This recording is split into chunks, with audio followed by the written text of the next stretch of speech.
ఇది చాలా విషాదకరమైన ఘటన అని చెప్పుకోవచ్చు. ఎందుకంటే పిల్లలు చదువుకోవడానికి అమెరికా కానీ లండన్ కానీ వెళ్తూ ఉంటారు. సో వెళ్ళే క్రమంలో తల్లిదండ్రులు ఏమనుకుంటారంటే నా పిల్లగాడు వెళ్ళి మంచిగా ఆ జాబ్లో సెటిల్ అయ్యి మమ్మల్ని మంచి పొజిషన్లో తీసుకెళ్తారని ఆ తల్లిదండ్రులు భావిస్తూ ఉంటారు. కానీ అదే క్రమంలో ఈరోజు మన తెలుగు అబ్బాయి హైదరాబాద్ చెందిన వ్యక్తి, ఆ అబ్బాయి అయితే కాల్పులకు గురయ్యి సుమారు 4 కాల్పులకు గురై అయితే హైదరాబాద్లో చెందిన వ్యక్తి అయితే అమెరికాలో మరణించడం జరిగింది. సో దీని గురించి మాట్లాడడానికి వీళ్ళ కుటుంబ సభ్యులు మనతో పాటు ఉన్నారు. వాళ్ళతో మాట్లాడదాం. 2 days బ్యాక్ మాట్లాడిండమ్మా. చిన్న చిన్న ఇన్సిడెంట్ అయితే నాకు కాల్ చేసి చెప్తాడు. మొన్న చెప్పిండు, మొన్న మాట్లాడినా ఇట్లా ఊరిపోతున్నా, నీ పాస్పోర్ట్ ఏమైందని అడిగిండు. మండే రోజు పోతారా అని చెప్పిన, తొందర తీసుకో అని అన్నాడు. ఊరికి పోయినా, నైట్ వచ్చిన ఇంట్లో పడుకుంటా. మా బామ్మది ఫోన్ చేసి బావ ఏడున్నావు అంటే ఇంట్లోనే ఉన్నా అని చెప్పిన. ఇంటికి వస్తున్నా, ఫంక్షన్లో ఉండే యాక్చువల్గా ఈరోజు పోదామని అనుకున్నాం. ఆ విషయం మాట్లాడుతందుకో ఏమో అనుకున్నా. మా చెల్లె మా బామ్మది ఇద్దరు వచ్చారు. ఇంటికి వచ్చారు. చెప్పు, పైకి ఎక్కుతున్నా మెట్ల మీద, కిందికి దిగి నేనే గేట్ తీస్తే పైకి వచ్చారు. వచ్చినాక తేజకు ఒక కాల్పులు జరిపిన చేయికి దెబ్బ తాకిందంట బావా అన్నాడు. నా కొడుకు ఏ ఇన్సిడెంట్ అయినా నాకే చెప్తాడు. ఫస్ట్ కాల్ నాకు వస్తుంది, బయట వాళ్ళకి పోయి అయిపోయింది. 6 అని చెప్పేసి నా కాల్ రాలేదు, బయట వాళ్ళకి పోయిందంటే నా కొడుకు లేడు, దేవుడా తీసుకుపోయిన వరకు ఇన్ని డ్రీమ్స్ పెట్టుకున్నా.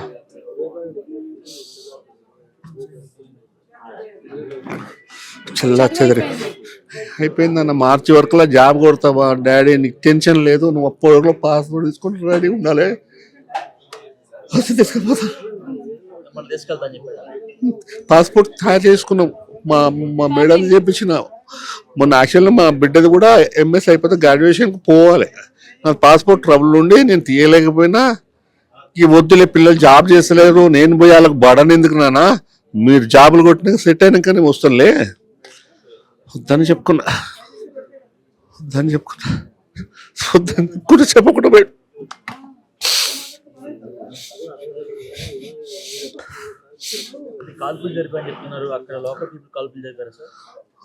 మా అబ్బాయి డెలివరీ చేస్తాడు, ఒక రెస్టారెంట్లో డెలివరీ చేస్తాడు, పార్ట్ టైం చేస్తాడు. వీక్లీ 4 days చేస్తాడు, 3 days జాబ్ సర్చింగ్లో ఉన్నాడు. డ్యూటీ పోయిందంట, బుకింగ్ అయితే పోయిందట. ఆ ఇంట్లో రాబరీ అయిందంట. రాబరీ అయితే ఫోన్ బెల్ కొట్టంటే చెప్తుంటే, న్యూస్లో చెప్తుండే, నాకు ఎవరు ఏం చెప్పలే, ఇంతవరకు ఫోటో కొడుతుండే నేను. బెల్ కొట్టగానే వాళ్ళు వచ్చారు, వాళ్ళకు ఎస్కేప్ అవుతుంది కార్ కావాలి, షూట్ చేశారు. కార్ తీసుకుని వెళ్ళిపోయారు. కారు తీసుకుపోయిన వచ్చినోడు షూట్ చేసి అన్యాయంగా ఫోటోలు పెట్టుకున్నారు.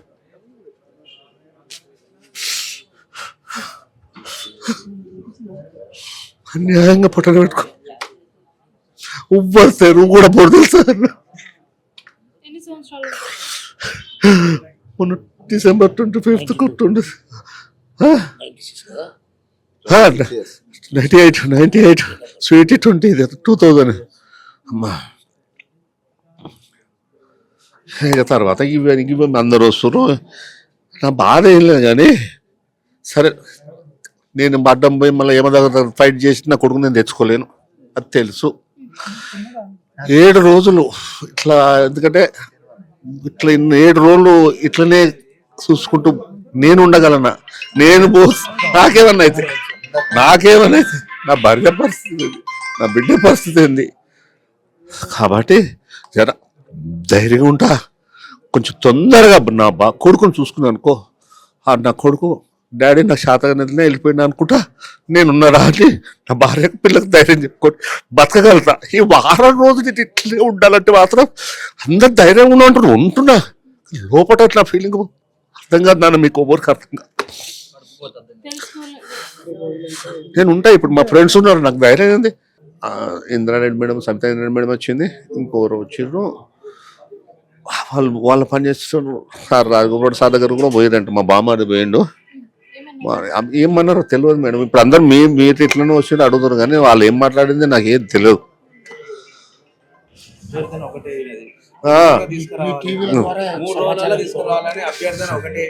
ఎందుకంటే 7 days అయితే నా హెల్త్ ఇష్యూ ఏమన్నా వస్తుందేమని దానికి భయపడుతున్నా. కానీ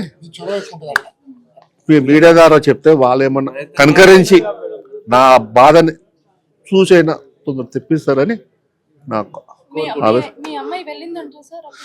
చేరుకుంది. కానీ నైట్ టైం కదా అన్న చూడనిన్నారంట. రేపు నైట్ 9:30 10కు చూడనిస్తారట. రేపు నా పరిస్థితి అట్టుంటే లైవ్ లో చెల్లె పరిస్థితి ఎట్టుంటో తట్టుకుంటున్నా. చిన్నది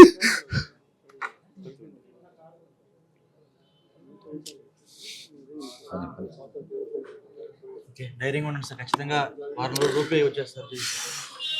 వస్తే హ్యాపీ వస్తే ఏం చెప్తారు? ఎందుకంటే జరిగిన సంఘటన అనేది మర్చిపోలేనిది, తీవ్ర లోపం కలిగింది.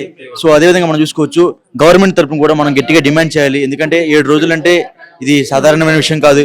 అక్కడ ఏదో ఎలక్షన్ జరుగుతుంది, ప్రమాణ స్వీకారం జరుగుతుందంటే ఇక్కడ కడుపు కోతకు గురైన వాళ్ళు తట్టుకోలేరు. సో అది మీరేమంటారు? ఇప్పుడు ఈ గన్ కల్చర్ అనేది పోవాలి. ఎందుకంటే బతుకుతెరువు కోసం అక్కడ పోయినాం, బాగా బతకాలని, అంతే తప్ప చావు కోసం పోలేదు కదా. ఇక్కడ ఏంటంటే ఈ గన్ లైసెన్స్ అనేది రద్దు చేస్తే తప్ప ఈ ప్రాబ్లం పోదు. ఇప్పుడు ఇక్కడ ఏంది, రేపు ఇంకో చోట ఇట్లా కంటిన్యూస్ అవుతూనే ఉన్నాయి. ఇప్పుడు ఆడ ఉన్నోళ్ళు చెప్తున్నారు, ఎప్పుడు అది అంబులెన్స్ మూతలు మోగుతూనే ఉంటాయి, ఒక చోట కాకపోతే ఒక చోట జరుగుతూనే ఉన్నాయి. దీనికి అంతం ఎక్కడ అంటే నువ్వు గన్ లైసెన్స్ రద్దు చేయాలి, అంతకు మించి ఇంకోటి ఏమీ లేదు. ఎందుకంటే పిచ్చోడి చేతిలో రాయలేక లైసెన్స్ ఇచ్చేసేసి నువ్వు ప్రొటెక్షన్ కావాలంటే ఎట్లా అవుతుంది? కాదు కదా. ఇప్పుడు వాళ్ళు ఎమోషన్స్ కంట్రోల్ అనేది ఉండదు. కోపం వచ్చింది అనుకో, ఇప్పుడు కాల్చిన తర్వాత ఆలోచిస్తాడు. అది పోవాలి, గన్ లైసెన్స్ అనేది పోవాలి. ఇప్పుడు ఇంకో సందర్భం కూడా ఏంటంటే ప్రమాణ స్వీకారం చేస్తుంది కదా. ఈ ప్రమాణ స్వీకారం చేసే రోజు మొదటి సంతకము ఈ గన్ లైసెన్స్ రద్దు మీద పెడితే బాగుంటుందని అందరి పేరెంట్స్ అందరి ఆకాంక్ష. గన్ లైసెన్స్ పోవాలి. మీ పిల్లలు కూడా అమెరికాలో ఉన్నారు? లేదు, ఈ పిల్లలు మా అబ్బాయి టెక్సాస్ లోనే ఉండరు. అదే భయం ఇప్పటికి. ఇప్పుడు మాకు ఈయన క్లాస్మేట్, మా ఎస్ఎస్సి బ్యాచ్ మా క్లాస్మేట్. మా అబ్బాయిని చనిపోయిందంటే మాకు చాలా బాధగా అనిపిస్తుంది. అక్కడ మా అబ్బాయిలు ఉన్నారు, మా క్లాస్మేట్ల దాంట్లో చాలా మంది అవుట్ ఆఫ్లు ఉన్నారు. ఇక్కడ ఏదో పరిస్థితి లేక వాళ్ళు అక్కడ చదువుకొని కొలువులు చేసుకొని ఏదో కొద్దిగా సెటిల్ అయిపోయి బాగుపడాలనే ఉద్దేశంతో వాళ్ళు అమెరికాకి వెళ్ళారు. కానీ అక్కడ ఉన్న పరిస్థితులు చూస్తే మాకు చాలా భయంకరంగా ఉంది. ఇప్పుడు ఉన్నదే వానికి మా ఒక బిడ్డే ఒక కొడుకు అట్లా జరిగాయి. ఎంత ఇప్పుడు మాకు ఉన్న వాళ్ళకు కూడా, అక్కడ ఉన్న వాళ్ళకు కూడా మాకు చాలా భయాందోళనగా ఉంది. కనీసం ఈ పరిస్థితులు ఈ గవర్నమెంట్ కానీ, ఇక్కడున్న వాళ్ళు కానీ, అక్కడున్న వాళ్ళు కానీ ఇట్లా జరగకుండా, భారతీయులకు జరగకుండా చూడాలని, దీని గురించి కేర్ తీసుకోవాలని కోరుకుంటూ రేవంత్ రెడ్డి కానీ ప్రైమ్ మినిస్టర్ కానీ భారతీయుల మీద ఇలాంటి చర్యలు కాకుండా నడవాలని మేము కోరుకుంటూ, ఆ బాడీని తొందరగా 6 రోజులు కాకుండా తొందరగా పంపిస్తే ఆ తల్లిదండ్రులు చూసుకోవడానికి అవకాశం ఉంటుంది. ఆ బాధ అనేది చాలా ఉంటుంది. కాబట్టి కొద్దిగా అందరూ మీ మీడియా తరఫున కానీ కొద్దిగా మీరు చూసి చేయించగలరని కోరుతున్నాను.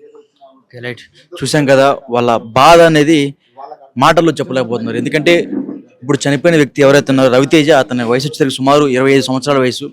అతి చిన్న వయసులో ఈ గల్ కల్చర్ వల్ల అతనైతే చనిపోవడం జరిగిందని కుటుంబ సభ్యులు అయితే భావిస్తున్నారు. అదేవిధంగా ఆ తండ్రి మాటలు ఏంటంటే నాకంటి వెంట నీరు వస్తుంది. ఎందుకంటే కడుపు కోత అనేది ఎవరూ తీర్చలేంది. సో వాళ్ళు ఏం కోరుకుంటున్నారంటే ఆ గన్ లైసెన్స్ అనేది అక్కడ క్యాన్సిల్ చేయాలి. అదేవిధంగా మా కొడుకు ఎవరైతే చనిపోయిన వ్యక్తి రవితేజ, సో 1 వారం రోజులు టైం అడుగుతున్నారు, మాకు త్వరగా వచ్చేస్తే కనీసం మేము అతను చూసుకుంటామని ఆ తల్లి తండ్రి అయితే భావిస్తున్నారు. అదేవిధంగా ఖచ్చితంగా ఈ విషయాన్ని సీఎం రేవంత్ రెడ్డి దగ్గరికి చేరే విధంగా మన మీడియా మిత్రులు కావచ్చు, అదేవిధంగా చాలా మంది ప్రేక్షకులు కావచ్చు, ఖచ్చితంగా సీఎంఓ దగ్గరికి వెళ్ళినట్టుగా దీన్ని అయితే షేర్ చేయండి. సో అతనికి ఆత్మశాంతి చేకూరలే కదా మనందరం డెఫినెట్ గా కోరుకుందాము. ఇప్పుడు మీ భర్త గారితో మాట్లాడము, ఆయన తీరని శోకంలో అయితే ఆయనగా మాట్లాడుతున్నాడు. కడుపు కోత అనేది డెఫినెట్ గా అందరికీ ఉండే ఉంటుంది. ఇప్పుడు మీ ప్రభుత్వానికి మీ తరపు నుంచి ఏమి వేడుకుంటున్నారు? నా కొడుకు తొందరగా పంపించాలని కోరుకుంటున్నా, చూసుకోవాలి నా కొడుకుని. ఆ రోజు నైట్ గానీ మార్నింగ్ మీ కొడుకు నుంచి మాట్లాడారు? నిన్న మార్నింగ్ మనకు ఉదయం వాళ్ళకి నైట్ మాట్లాడిండు, మంచిగానే ఉన్నా మమ్మీ అని అన్నాడు. రాత్రి 11 గంటలకు నేను ఫోన్ చేస్తే లిఫ్ట్ చేయలేదు. మెసేజ్ పెట్టినా కూడా రిప్లై రాలే. ఓసారి అట్లా చేస్తాడు పెట్టాడు కదా అనుకున్నా కానీ ఇట్లా అవుతుంది అని అనుకోలేదు నేను. నాతోటి మాట్లాడుతానన్నా ఉండును ఏమో నా కొడుకు.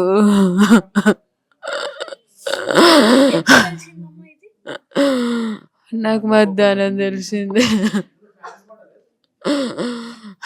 మీ అమ్మాయి అక్కడికి వెళ్ళిందంట కదా, ఏం చెప్తున్నారు? ఆమె నాతోటి ఏం మాట్లాడలేదు. అమ్మాయి కూడా ఇంకా అమ్మాయి కానీ చిన్న చిన్న అమ్మాయి కదా, ఆ, ఇంకా అమ్మాయి ఎట్లా తట్టుకునేది ఏం బాబు.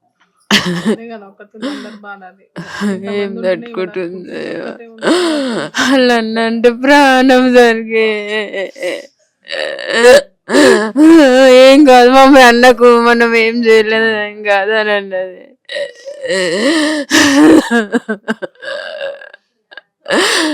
ఎంతో కల్చర్ అంట కదా. నాకు తెలియదు. ఎప్పుడు వెళ్ళారు అబ్బాయి అక్కడికి? 3 సంవత్సరాలు అవుతుంది. ఈ 3 సంవత్సరాలు ఎప్పుడు ఇలాంటి ఏమి జరగలేదు, అంత మంచిగానే ఉండు. జాబ్ కోసం ఎన్ని నెలలు అవుతుంది సెర్చ్ చేయబట్టి? 9 నెలలు అవుతుంది. ఆ మధ్యలో ఎప్పుడైనా వచ్చారా?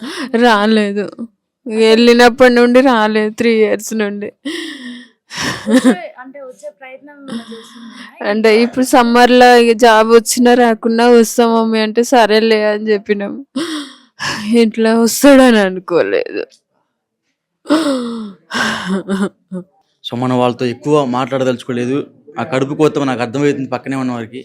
ఆమె ఏడుస్తుంటే నాకు అలాంటి నీళ్ళు తిరుగుతున్నాయి. సో వాళ్ళతో ఎక్కువ నేను మాట్లాడదలుచుకోలేదు. సో మనం చూసుకోవచ్చు గత కొన్ని రోజుల నుంచి, గత కొన్ని సంవత్సరాల నుంచి గన్ కల్చర్ అనేది ఫారెన్లో అనేది చాలా ఎక్కువ అవడం జరిగింది. మనం చూస్తూనే ఉన్నాము. ఎక్కడ పడితే అక్కడ కాల్పులు జరిగాయి, మన భారతదేశంలో చనిపోయారని మనకి రోజుకు ఒక న్యూస్ వస్తూ ఉంది. ఆ న్యూస్లోనే భాగంగా ఈరోజు మాత్రం మన హైదరాబాద్ చెందిన ఒక వ్యక్తి రవితేజ్ అనే ఒక చిన్న వయసు, సుమారు 25 ఏళ్ల వయసు ఉన్న ఒక వ్యక్తి పై గడ్డి కాల్పులు జరిపారంటే చాలా బాధాకరమైన విషయం. డెఫినెట్గా ఇప్పుడు ఏదైతే ఈ ఫారెన్లో ట్రంప్ గారి ప్రమాణ స్వీకారం జరుగుతుంది. ఈ ప్రమాణ స్వీకారం నేపథ్యంలో 6 రోజుల సమయం అడిగారంట బాడీని ఇక్కడ తీసుకుని రావడానికి. సో ఖచ్చితంగా వీళ్ళ పేరెంట్స్ తరపు నుంచి గవర్నమెంట్కి ఏం కోరుకుంటారంటే కేవలం నా కొడుకుని త్వరగా తీసుకుని రండి, కనీసం నేను కల్లారా చూసుకుంటా, చనిపోయాడు, బాడీని నేను కల్లారా చూసుకుంటానని ఆ తల్లిదండ్రులు అయితే ఆవేదనకు గురవుతున్నారు. సో డెఫినెట్గా దీని మీద ఖచ్చితంగా రేవంత్ రెడ్డి గారి సర్కార్ అయితే ఒక చూపు చూసి వీళ్ళకి న్యాయం జరిగే విధంగా, అదేవిధంగా వీళ్ళకి అండగా ఉండాలని మనస్ఫూర్తిగా కోరుకుంటున్నాను.